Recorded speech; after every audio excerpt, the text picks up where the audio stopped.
Met die bereiding van die koekbeslag is dit baie belangrik om eiergroottes in gedagte te hou. Nou, ek het 'n volledige artikel geskryf op die webtuiste eiervervanging of eieromskakeling. Soos julle hier kan sien, is daar 'n groot verskil tussen 'n jumbo eier en 'n large eier. Daar is aanpassings wat gemaak kan word, so indien jy nie die regte grootte eier het nie, moet asseblief nie kommer nie.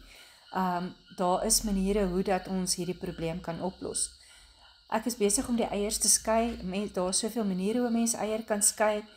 Baie belangrik wanneer ons eiers skei, dan mag geen van die eiergeel in die eierwit ingaan nie, omrede die eierwit nie sal skuim en 'n hoë volume klits, as daar dan enige eiergele of vetterigheid dan binne in die eierwit is nie. So maak doodseker dat geen eiergele teenwoordig is. Die volgende stap wat ons gaan doen is om die suiker by die eiergele te voeg. Nou, interessantheidsonthaalwe, kan jy witsuiker en strooisuiker wel in hierdie resep gebruik. So as jy die een of die ander een nie het nie, dan kan jy enige van die twee gebruik.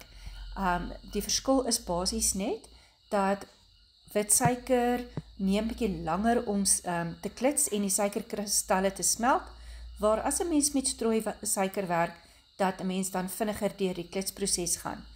Met die verroming van die eiergeel met die suiker, gaan ons kyk na 5 tot 8 minute en ons doen dit op 'n matige spoed. Ons klits nie te vinnig nie, want ons wil nie groot lugborrels in die beslag inwerk nie. Soos jy nou hier kan sien, is die mengsel van 'n donkergeel, het die mengsel verander na 'n romerige, dubbel die volume, en ook 'n baie glansende, amper lyk soos 'n meringue. Dan weet ons dat hierdie mengsel gereed is vir die volgende stap. Soos julle hier kan sien, maak hy klaar ook merke binne in die eiergeel en suikervermenging, en as 'n mens dan 'n bietjie van hierdie mengsel tussen jou vingers sal wryf, sal jy ook voel dat die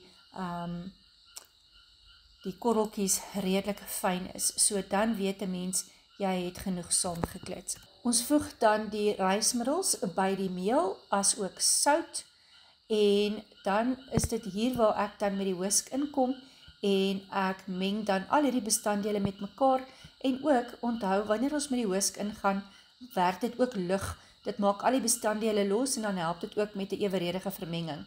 Dan, as ons die droë bestanddele gaan gebruik, sif ek om dan doodseker te maak dat die rysmiddels en die sout alles 100% met mekaar baie goed vermeng is. En dan die melk, wil ek net vinnig oor praat. Die melk word onder kookpunt verhit. Ons noem dit in Engels scalding of milk. Hierdie melk, omdat hy onder kookpunt verhit is, het 'n baie spesifieke eienskap wat hy gee aan die tekstuur van die koek. So moenie dink dat jy net koue melk kan gebruik nie. Dit gaan definitief die tekstuur beïnvloed. So die melk moet nie kook nie, dit moet net onder kookpunt lees, en as jy so wil begin opborrel, dan stop jy die plaat. Hier gebruik ek die helfte van die melk en oliemengsel saam met die helfte van die meel, en soos julle kan sien, ek vou letterlik in 'n figuur 8 die bestanddele dan in, en daar is die laaste stukkie dan van die koekmeel wat dan ingesief word, en so kan 'n mens enige onsuiverhede wat in die meel was, of klonte wat in die rysmiddels was, dan uithaal. Die volgende stap is dan die eierwit. Maak doodseker dat jou bakke alles met 'n asynlap uitgevee is, en dan ook die eierwitte moet by kamertemperatuur wees, een van die belangrike goeders wat ons daar ook in gedagte moet hou. Baie belangrik, dan ook sal julle sien, ek gebruik glad nie in hierdie geval enigsins 'n elektriese klitser nie, omrede die elektriese klitser net te vinnig klits, en te groot gate inmaak, en julle gaan baie duidelik sien hierso, dat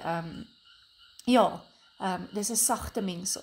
Ons voeg die kremetart, dis 'n suur, 'n knippie kremetart, per eier wat gebruik word, kan 'n mens baie keer op redeneer, en dan met die asyn wat gebruik is om alles mee skoon te maak, selfs die draadklitser, begin ons dan per hand.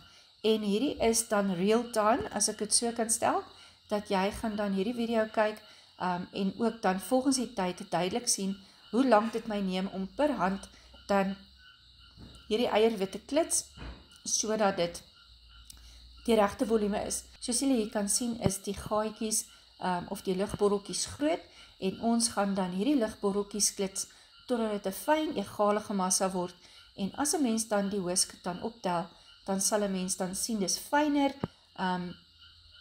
lugborreltjies, maar wat gaan gebeur is, as jy dan die whisk optel, en jy drup so 'n bietjie van die mengsel op die meringue wat jy nou met die hand klits, dan sal jy sien dat dit bly definitief.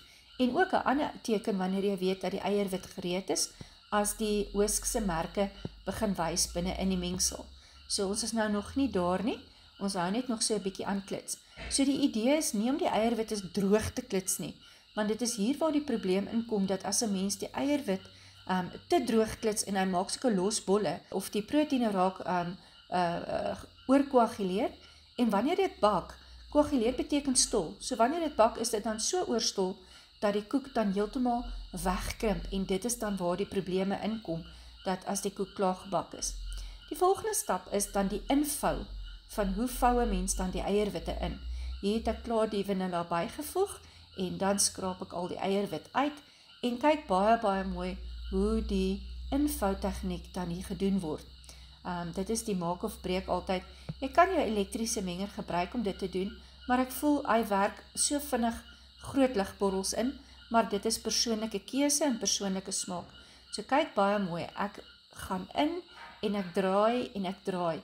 Daar is geen woeste geklitsery binne in die mengsel nie, want ons wil nie die eierwitse volume wat ons ingewerk het, wil ons glad nie verloor nie. So dit is 'n baie sagte invou aksie, maar is glad nie 'n klitsery binne-in wat dan die ligborrel sal uithaal nie. En dit is ook hierso waar as 'n mens met hierdie draadklitsers werk, met die baie, ek sal nou maar sê speke, dat dit ook help om nog steeds volume in te werk, soos wat 'n klitser dit sal gedoen het. Maar deur hierdie invouwerk kry ons dan 'n murgsagte tekstuur met baie kleiner lugborreltjies as 'n mens die koek sal sny. So dit is hoe ek eenvormigheid dan in my koeklaag kry, deur dan per hand te werk. Net gaan vir julle wys, ek gaan 'n bietjie anderste tipe vlaakoekies maak. So hierso het ek dan vormpies, dis zenkel vormpies, julle kan op Takealot gaan kyk, hierdie vormpies word daar verkoop, en dan het ek net doodgewone bakkerspapier gevat, wat ek gevorm het, ek het hulle dubbellaagies gevou, en dan binne ingesit, ek het so 'n bietjie pansmeer op die papiertjies gesit, om te help dat die koekies loskom.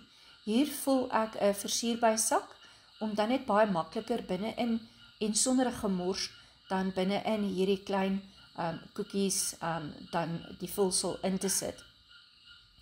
Dit is nogal moeilik, dis kom ek hierdie houertjie gebruik, 'n ekstra hand, soos julle kan sien, hierso vul ek om 2/3. Kyk hoe interessant is dit, dat as 'n mens dan omvul, elke gaatjie vul, dat die papiertjie van self uitskop teen die rande.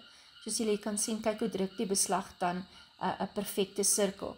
So, mens het nie nodig om te bekommer oor dit nie, maak maar net seker dat jy dan van onderaf spuit, en so vul jy dan elke holte.